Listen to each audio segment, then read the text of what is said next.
Alright, so we're going to do a little bit of a ration pack comparison on the MREs versus the Humanitarian Daily Ration.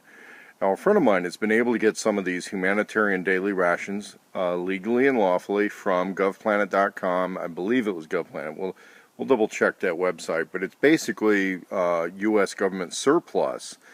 And they come 10 to a case, not 12. And roughly $5 each on the wholesale side, double that on the retail side. The Humanitarian Daily Ration is billed as a non-tactical meal for refugees, basically. And the program on these was started during the Bosnia campaign. These were airdropped to refugees and for humanitarian relief as a truly civilian version MRE.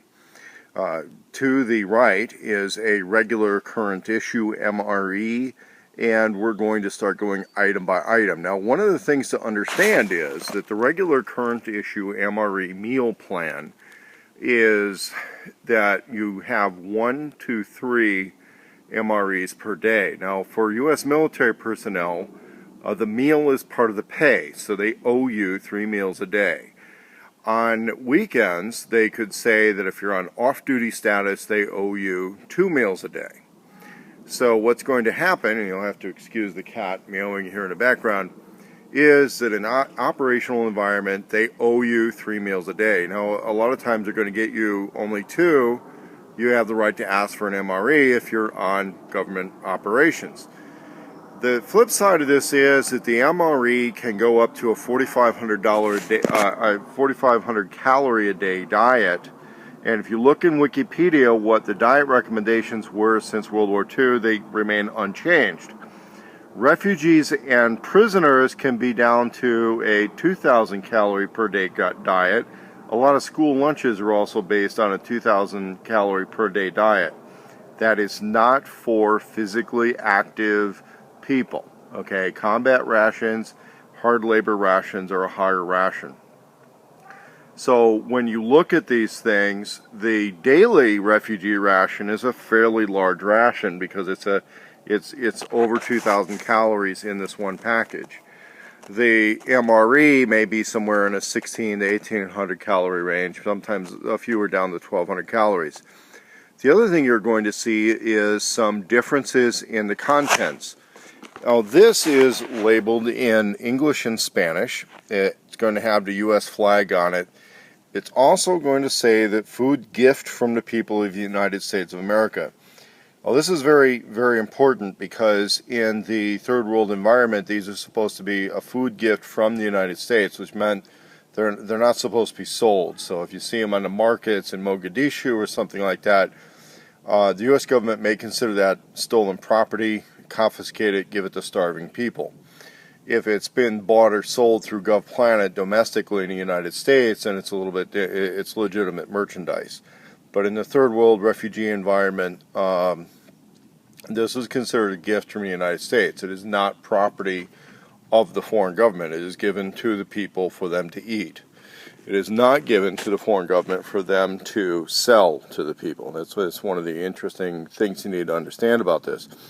The other thing is that you have very distinctly non-tactical packaging. Now, part of this is that it would mark the locations of refugees with reflective foil. The other thing is reflective foil is a little bit more protective from sunlight than other types of packaging.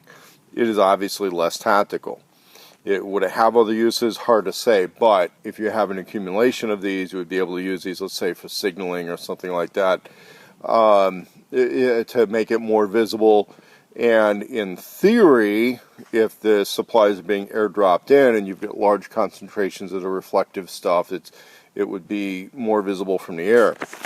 If you look at the serving sizes on these, when we compare it to, let's say, the MRE, and we have the toaster pastry, also known as Pop-Tarts, you can see that that's a larger package. There's actually, I think, something in here that says there's 3 of them in here.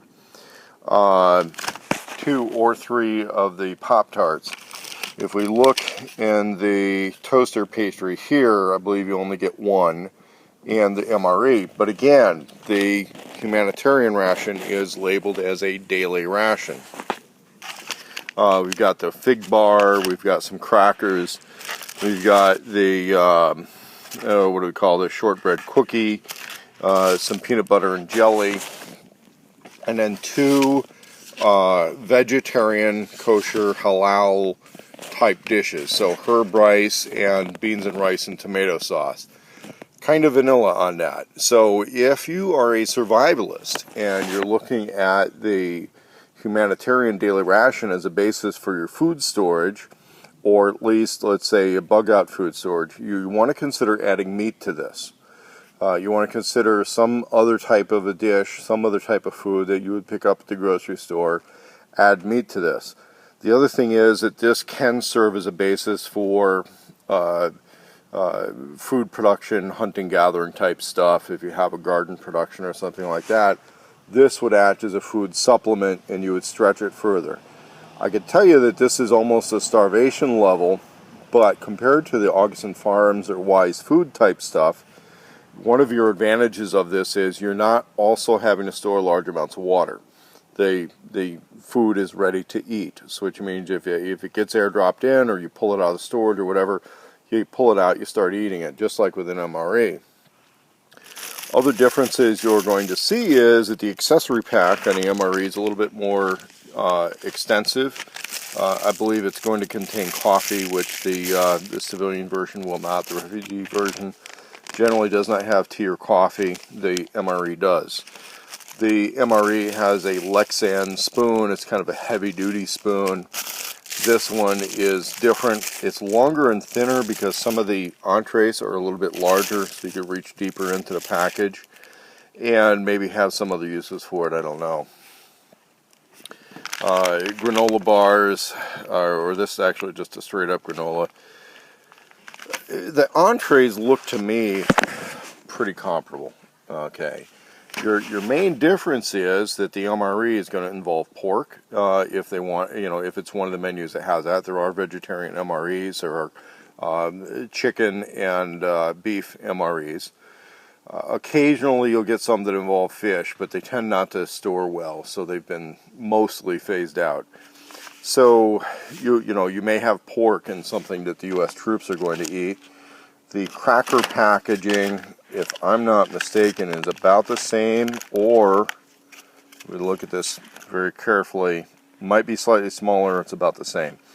I mean, your other main difference is that the MRE packaging is a little more tactical. If you eat and run, there would be less visible evidence of the passing of the troops. Another big difference with the MRE is that you have the heater kit. The heater kit is not included with the humanitarian ration, partially because there are other uses for the heaters. In fact, they can be involved in some IEDs, improvised type devices, which somebody would not want in a prison camp. So the prisoner type ration or refugee ration will not have things that might possibly be serving as a weapon. Again, sharpening the back of a Lexan spoon or something like that. They give you a flimsier piece of silverware with that type of thing. Also, as far as we could tell, this does include matches. So, like if there was a need for refugees to start campfires, they have that. If it's a prison camp situation, they might confiscate those. Then we have more drink mixes, a little bit of quasi-energy type stuff with the MRE. But again, it's just basically a sugar drink. So this is the comparison between the MRE and the Humanitarian Daily Ration, available by the case. You'll see production date lots usually on the bottom of the case with codes on these. Well, this has an inspection date of 2013. We're guessing that this had something to do with 2001, but we're really not sure. And it's pretty long-term storage. Again, there isn't the meat to go rancid, and these other items are relatively standard to the MRE. It's just different packaging. If you have any questions, of course, you can post them in the comment section below.